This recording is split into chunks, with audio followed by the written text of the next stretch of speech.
क्रिया सीखी, उनके पास वो ज्ञान था। और जब नारद ने विष्णु से प्रश्न किया कि किन तत्वों के माध्यम से मैं षोडश कमल विकसित कर सकता हूं, और विष्णु ने उस नारद को पूर्ण अपनी नाभि से ब्रह्म की उत्पत्ति, ब्रह्म का मतलब है पूर्ण ब्रह्मांड की रचना, और ब्रह्मांड का तात्पर्य है पेड़ पौधे पशु पक्षी को ब्रह्मांड नहीं कहते। ब्रह्मांड में प्रत्येक होने वाली हलचल को अनुभव करने की क्रिया को ब्रह्मांड कहते हैं। ब्रह्मांड निर्माण का मतलब ये नहीं कि गाय घास ऊंट बैल बकरी बनाऊंगा। ब्रह्मांड में कहां क्या हो रहा है मैं यहां बैठा बैठा देख सकूं, चिंतन कर सकूं। और विज्ञान भी कहता है कि आप देख सकते हैं। दिल्ली में अगर गंगा होता है तो मैं टेलीविजन के माध्यम से आपको चित्रकूट को दिखा सकता हूं। शाम को टेलीविजन आएगा तो आप देख लेना कि वहां गंगा हुआ, वहां लाठी चली, वहां वकीलों ने हड़ताल की, तो सब कुछ आ सकता है। वहां से अगर आ सकता है हम देख सकते हैं, तो ज्ञान कह रहा है कि हम तो हजारों मील दूर की चीज भी देख सकते हैं। और इस प्रकार की देखने की जो क्रिया होती है वह नाभि स्थल के दर्शन के माध्यम से संभव होती है। मैं उसी प्रकार की दीक्षा का क्रम का पूर्व और पूर्वाचरण का लाभ तो दिया था। आप उस तथ्य को कम समझे या ज्यादा समझे उससे कोई फर्क नहीं पड़ता। खेत में जो बीज बोया जाता है वह सीधा पड़े या तिरछा पड़े या उल्टा पड़े, उगेगा जरूर। कोई भी बीज बेकार नहीं जाएगा। यह अलग बात है कि बीज अगर सीधा पड़ता है तो जल्दी अंकुर फूट जाएगा, और उल्टा पड़ेगा तो महीने 2 महीने बाद अंकुर फूटेगा, अंकुर अवश्य फूटेगा। इसलिए जो कुछ भी मैंने दीक्षा कम कर दिया है उसके गरिमा को, महत्व को शायद आपने अनुभव किया होगा, और मैं उसका उत्तरार्ध आपके सामने इस समय उन मुद्राओं के माध्यम से, उन विशेष मंत्रों के माध्यम से, उन विशेष क्रियाओं के माध्यम से, तीनों तत्व ध्यान रखिए, मुद्राएं, क्रियाएं और मंत्र।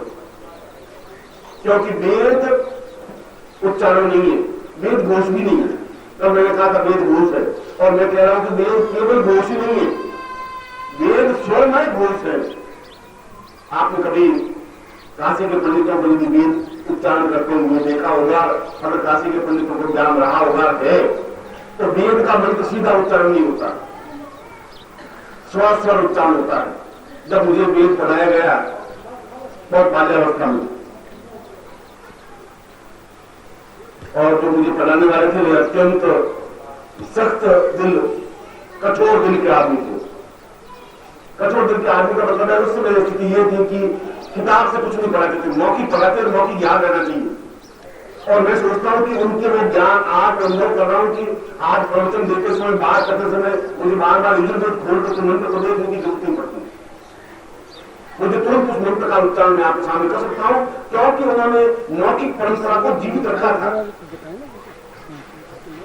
और उन्होंने उस स्वर विज्ञान को भी समझाया कि वेद का मंत्र स्वर के माध्यम से होना चाहिए, और जहां स्वर व्यक्त होता वो हाथ पकड़कर जमीन पर जोर से मारते, क्योंकि स्वर तो हाथ के माध्यम से होता था।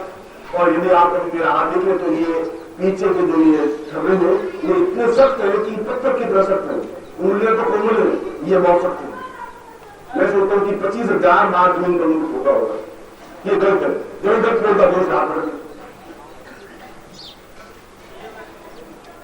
इसलिए मैं कह रहा हूं कि आप स्वर को देखें, मुद्राओं को देखें, क्योंकि बिना मुद्रा के तो हम कोई बात कर ही नहीं सकते। आपसे बात नहीं कर सकता बिना मुद्रा, और करूंगा तो उसका इफेक्ट नहीं होता।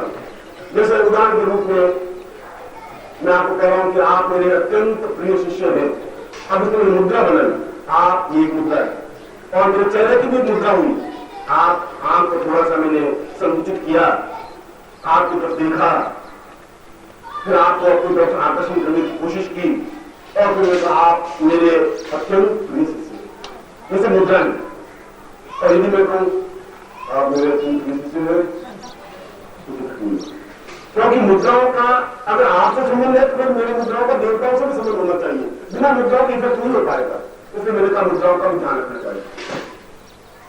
कई लोग भाषण देते हैं तो आप देखें उस भाषण में बड़ी नीरसता होती है, वो सपाट भाषण देते रहते हैं, ना हाथ हिलता है, ना मुंह हिलता है, ना कान हिलते हैं, बस इधर से बोलते रहते हैं। तो सोचते हैं कि या तो चुपचाप बैठ जाए या फिर बीच में ताने बजाने शुरू कर देता है, वो बैठ जाता है, इसलिए कि मुद्रा नहीं होती।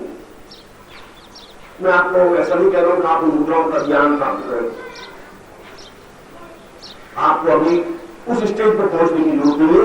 जिस स्टेज पर पहुंचने की जरूरत पड़ेगी तो मैं आपको उन मुद्राओं का ज्ञान भी दूंगा, मगर फिलहाल तो आपको न तो मैं ये कह रहा हूं कि आप खेत में जाएं और अनाज बोएं, और न मैं ये कह रहा हूं कि आप इस अनाज को पानी पिलाएं, न मैं कह रहा हूं कि अनाज पड़े तो आप उसको काटें और उसमें से धान निकालें और उसको आटा पीसें। इतना काम मैं आपको नहीं कर रहा हूं, ये तो मैं कर चुका हूं। आपको तो केवल रोटी बना के दे रहा हूं, आपको खानी है बस। इसलिए मैंने ये सारा काम किया है। आपको मैंने कहा ये सब आप काम छोड़ दीजिए, अगर प्रयोजन भोजन करने से भोजन मैं आपको करवा रहा हूं, इसलिए आपको मुद्राओं की आवश्यकता नहीं है। और यदि कोई सीखना चाहे कि जो मैं खाना खा रहा हूं ये कैसे उत्पत्ति होती है, निर्माण कैसे होता है, तो ये सब कुछ सीखना चाहिए। और इसके लिए अब तो विज्ञान भी सहायक हुआ है। आप इन टेप रिकॉर्डर के माध्यम से उन मंत्रों को, मुद्राओं को बार बार सुन सकते हैं। आप वीडियो फिल्म के माध्यम से मुद्राओं को बार बार देख सकते हैं और समझ सकते हैं। और उसके बाद कोई शिष्य वर्ष है, आप कभी भी आ सकते हैं, सीख सकते हैं, अगर आपको चेतना है, भावना है, ज्ञान है और ज्ञान की पूछ है तो। इसलिए मैं आपको मुद्राओं के माध्यम से आपके सहस्र दल कमल को, 16 दल कमल को विकसित करने की क्रिया और फिर ब्रह्मोत्पत्ति की क्रिया, जिससे कि आपके आत्म का बोध हो सके। आप जो ही आंख बंद करके देखने की क्रिया हो तो आपको सैकड़ों बिंदु दिखाई दे सके और दिखाई जरूर देंगे।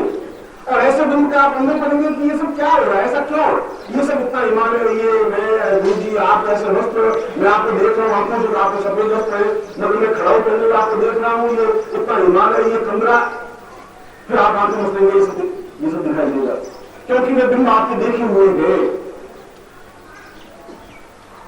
और मैंने भी कई देखे। मुझे आज भी 50 साल पहले शादी की थी, वो बिंब याद है। मैं शादी की थी, ऐसे बैठा था, ऐसे पत्नी बैठी थी और यो हुआ था। वो बिंब 50 साल पहले का मुझे आज भी याद है।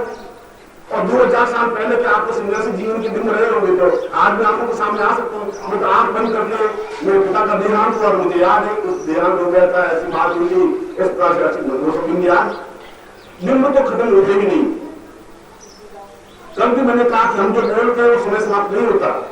जीवन में कभी आपको आनंद आए कि आप उन शब्दों को सुन सके जो भगवान कृष्ण ने गीता के माध्यम से अर्जुन को सुनाए, ठीक उन्हीं शब्दों को सुन सके, वो आनंद एक जीवन का होगा। और कभी आप साधना कुछ लेवल पर जरूर पहुंचेंगे। मैं उस दीक्षा को कराने के बाद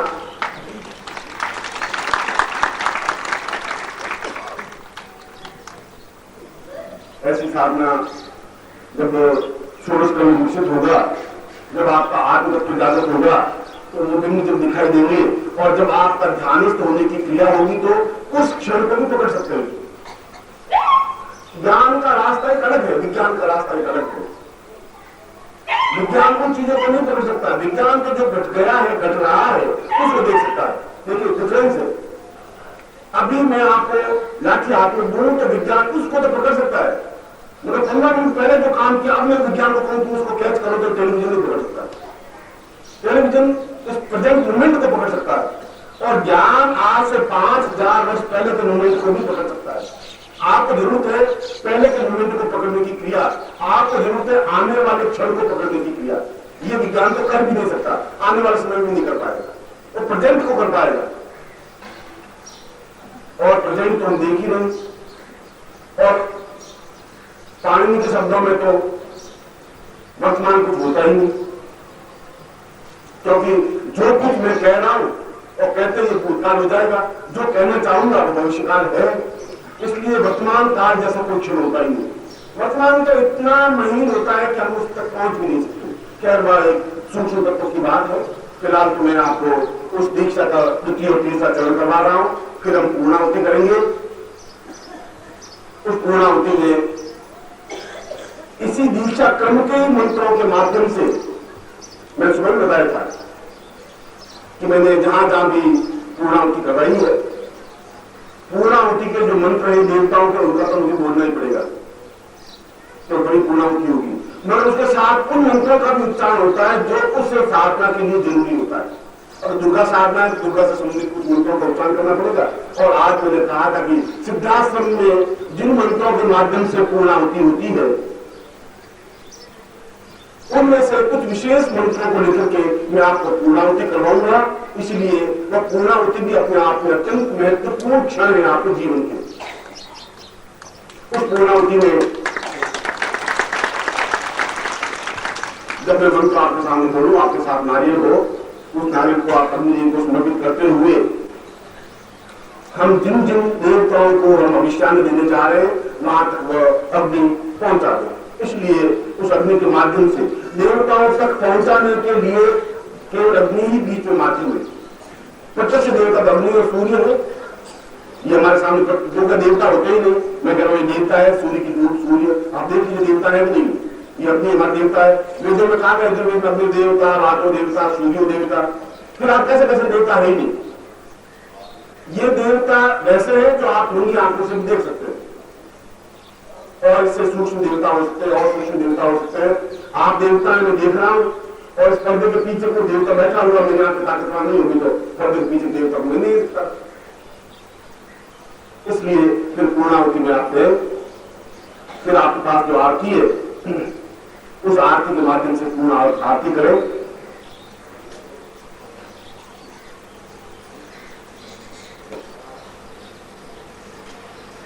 और जो शास्त्रों में विधान है कि सुबह आपने गुरु चरण स्पर्श कर लिया था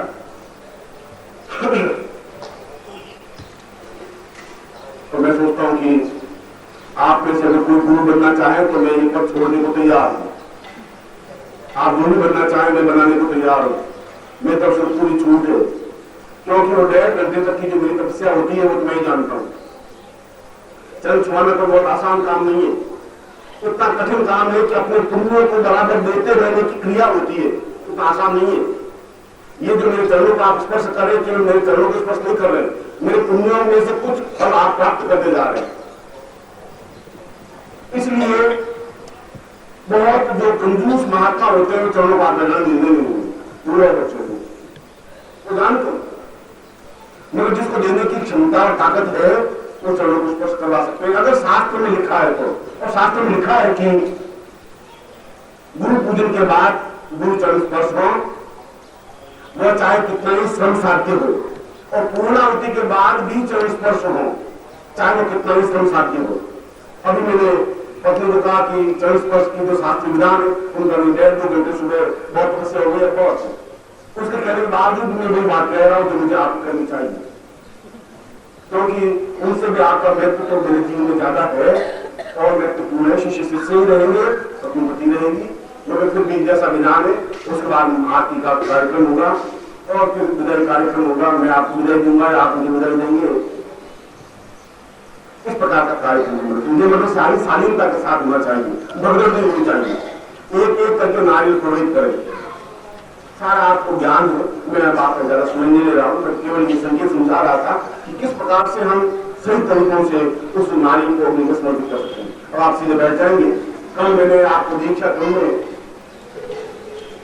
गणपति स्मरण कर रहा था, शायद आपको याद हो। उसके बाद देवताओं का आह्वान किया था, ऋषियों का आह्वान किया था, सिद्धाश्रम के कुछ योगियों का आह्वान किया था। उसके बाद मैंने आपका अभिषेक किया था, आपको दूध से स्नान करवाया था, दही खट्ट मधु और शहद शक्कर से स्नान करवाया था, फिर शुद्ध जल से स्नान करवा करके आपको साधना के लिए तैयार किया था। ये सब क्रम करवाया था। अब मैं उसके आगे का क्रम आप करवा रहा हूँ। यदि आपको किसी के बनियान करना हुआ हो तो आप बिल्कुल साधक की तरह बैठे, वो एक आनंदमय क्षण होगा।